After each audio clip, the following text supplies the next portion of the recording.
Mas a gente começa hoje com um assunto muito relevante, que é relacionamento. E eu digo relevante porque, infelizmente, o número de famílias desfeitas cresce assustadoramente, né? E aí ficam incutindo valores, ao meu ver, errados, de que, é assim mesmo, não deu certo, vamos cada um para um lado.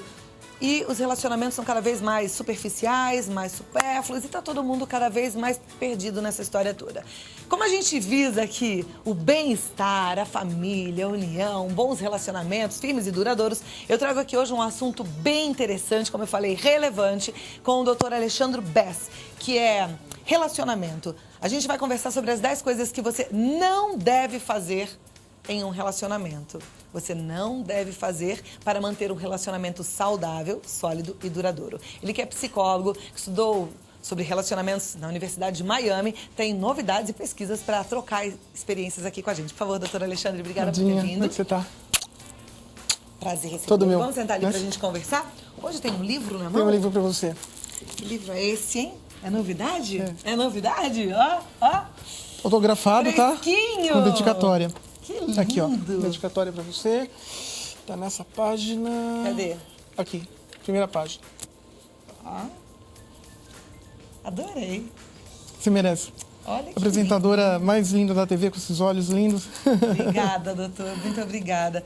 Que bárbara. A gente vai falar qualquer hora sobre esse assunto, né? Inveja. Você quer falar isso primeiro ou você quer falar relacionamento? Você manda. A gente fez a chamada para relacionamento. Vamos falar de relacionamento, mas eu quero que você volte depois de volto e inveja. explico. Sem problema. Eu acho muito importante a gente falar sobre Sem esse problema assunto nenhum, você também. manda. Tá bom? Tá. Eu vou ler o livro antes para Por depois favor. a gente trocar Legal, fica melhor ainda. Isso, fica melhor para você fazer uma enquete mais profunda. Perfeito. Agora, sobre relacionamento. Quais são as 10 coisas, então, que a gente não deve fazer no relacionamento? Primeira coisa, Claudinha, jamais, em momento algum, agressividade. Tá? Essa agressividade, tanto de um ponto de vista verbal, porque ela pode começar verbalmente e partiu para o físico, esquece. É irreversível. Esse tema que a gente está explorando agora é o tema do meu segundo livro, né? Que justamente é o título, que era doce e virou amargo. Mostra por que os relacionamentos eram bons e aí se destituem. Primeira, então, dica. Nunca, jamais ter algum tipo de briga no casal, porque isso é extremamente estressante, extremamente invasivo do ponto de vista negativo, evidentemente. Por quê? Porque você começa a discutir, você começa a brigar, né? Então você começa aí a desestabilizar aquela relação que já estava estabilizada. Agora, como é que a gente consegue fugir dessa história de brigar? Porque às vezes, no meio do relacionamento, sai uma briga, sai uma faísca. Então, naqueles momentos que as pessoas estão mais exaltadas, a melhor maneira é se ausentar um pouco, tá? Vai assistir a novela, vai tomar, sei lá, vai fazer alguma coisa. Vai dar uma voltinha no quarteirão, refresca, esfria. Porque é nesse momento que não se deve lavar roupa suja, entende? Quando a crise do casal é muito grande, aí a gente recomenda uma terapia de casal. Né? Tá. Bom, então essa é a primeira dica, nunca brigar. A segunda, o que é importante você fazer? Nunca um pré-julgamento. Jamais fazer um pré-julgamento da pessoa que você está se relacionando. Não importa se você casou hoje ou casou há 10 anos atrás, entende?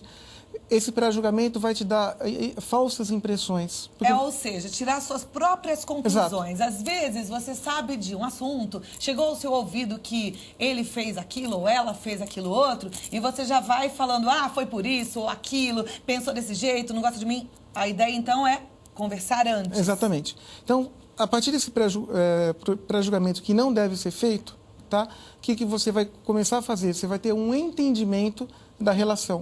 Procurar entender o que está acontecendo naquela relação. Quais são os 3 principais, os 3, os 4, os 5 principais fatores que estão aí incomodando o casal.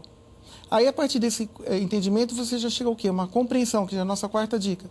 Então, você chega a essa compreensão e junto, né, sem fazer o pré-julgamento, sem brigar, sem brigar verbalmente e brigar especialmente fisicamente. Não existe isso. Isso é inadmissível e é um relacionamento totalmente tem que acabar sendo irreversível, não volta mais.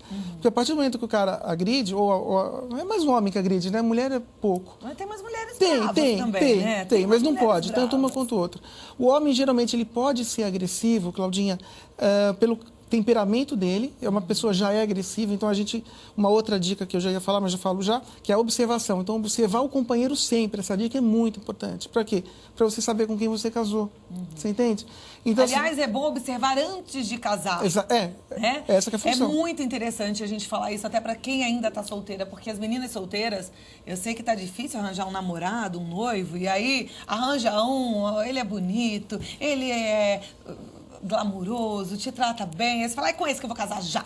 E aí nem conhece e entra no casamento sem conhecer. É importante olhar, observar, conhecer bem, não é? Certíssimo. E aí o que acontece? Aí você vai fazer o quê? A partir de tudo isso que a gente falou, aí você vai começar a inferir, mediante a observação, mediante, né, a não agressividade, mediante tudo isso que a gente contou aqui, que é a quinta dica, desculpa, você vai começar a inferir para melhorar esse relacionamento. De que forma? Atuando em relação com o diálogo, que seria a nossa sexta dica. Então, com esse diálogo, você vai tentar melhorar e também vai tentar se permitir fazer com que esse relacionamento dê certo. Porque o grande problema hoje, que é a nossa sexta dica, né? Essa foi a sexta, então, mas a gente pulou uma. Pulamos uma? Não? Não. Eu acho que sim. Então vamos dizer a sexta, não tem problema. Tá. Se quiser 30 dicas aqui, a gente dá. O que acontece? Aí você não pode, de maneira nenhuma, deixar esse espaço vazio. Tá? Deixar de conversar. É aí que está o grande mapa da mina dos relacionamentos hoje. É a falta do diálogo. Exatamente. Então tem que buscar o diálogo e não pode guardar a mágoa, não pode guardar um vácuo, né? Alguma coisa que está te incomodando dentro do coração. É importante falar. Exato. Você tem que botar para fora. Você tem que fazer essa catarse, né? Lembrando que a catarse é o método de fala.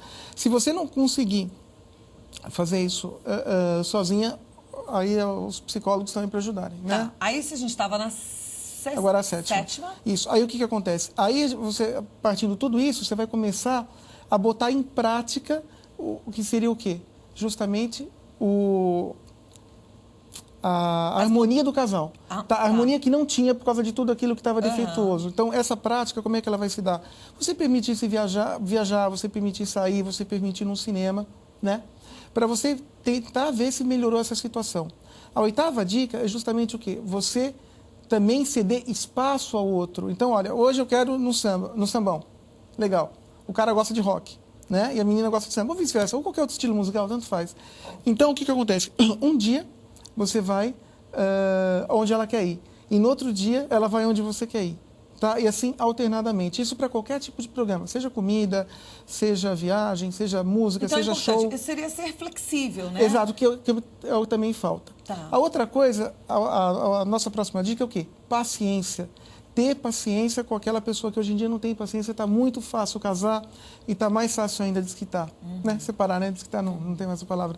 Então, o que acontece? Mediante a falta de todos esses itens que nós falamos aqui, as pessoas ficam sem paciência e já partem para a separação imediata. Isso não importa se você é celebridade ou não. Né? Aí o que acontece? Aí a penúltima dica é justamente o quê? Fazer com melhorar a sua vida sexual. Isso é muito importante. Às vezes não é que o casal não sinta atração, mas em função de tudo isso que foi aqui falado, da negligência conjugal que esse casal está vivendo, nefastamente, em função do próprio desgaste do relacionamento. Ficam duas pessoas completamente afastadas. Exato. Né? E aí isso fica perdido. E é um casal que existe atração, tem essa atração, mas eles não conseguem desenvolver uma vida com uma frequência razoável, vamos dizer assim. Hoje não posso dizer o número. Cada um tem a sua psicodinâmica, não existe certo ou errado. E aí, a partir disso, o que acontece? Você vai começar também a melhorar um ponto importantíssimo e melhorando as outras relações, então um completa o outro. Né? E a nossa última dica, que seria justamente quebrar a rotina, não deixar esse relacionamento quebrar em rotina, e aí sim, para que você possa, com a quebra dessa rotina, se harmonizar de vez nesse relacionamento. Seria o que hoje, né, você pegar um belo prato, misturar com um belo vinho, aí você mistura com vinho errado, não funciona. Né? Então, você vai tomar um peixe, vai comer um peixe com vinho tinto, não existe isso. Né? Você tem que saber fazer a harmonização. É isso Não entendo nada de vinho, tá? Só dando exemplo. É isso o que está faltando nos casais hoje. Então, Perfeito, a falta de doutor paciência e a rotina são os piores inimigos aí. Que a gente tem que fugir deles. Olha, eu vou fazer assim. Eu vou pegar essas 10 dicas e vou colocar hoje no meu blog, no claudiatenório.blogspot.com, e eu quero te fazer um desafio. Quero que você pense em cada uma dessas dicas, o que é que você pode fazer, onde é que você já está atuando bem e onde é que você realmente precisa colocar uma força, né? Fazer aquela tarefa extra, assim, falar assim, não, eu vou conseguir. Eu não conto pro meu marido aquilo que está me incomodando, mas agora eu vou começar a falar para ele. Importante, eu vou até te pedir licença para falar aqui uma opinião minha. É importante na hora desse diálogo você não fazer aquele diálogo acusador, de acusar o outro. Você me deixou triste, você não fez isso. Não, fale dos seus sentimentos. Eu me senti triste, eu tô me sentindo carente. Não acuse o outro, tá? Isso vale para homem ou para mulher. Eu falei mais como se fosse mulher, porque eu sou mulher. Lógico. Mas vale para as duas partes, né? Olha, corretíssimo o que você falou. E tá acho excelente. que o pessoal pensando aí em cada uma dessas dicas, a gente tende a conseguir relacionamentos mais sólidos. Sim, justamente o objetivo disso é o casal acionar a sua reflexão. Perfeito. Eu conversei com o Dr. Alexandre Bess, que é psicólogo e escritor. Tá aqui, olha, próximo assunto que ele vai vir tratar com a gente é inveja, o inimigo oculto, que tem o prefácio da doutora Lígia Cobos. Exato. Olha que bacana. Ele está no www.clinicaab.com.br. Pode entrar no site que tem dicas, tem coisas boas lá para você. clinicaab.com.br. Muitíssimo obrigada pela sua presença. Sucesso sempre no seu programa. E agradeço. Obrigado. Volte pra gente falar de inveja, Muito tá bom? prazer. Obrigado.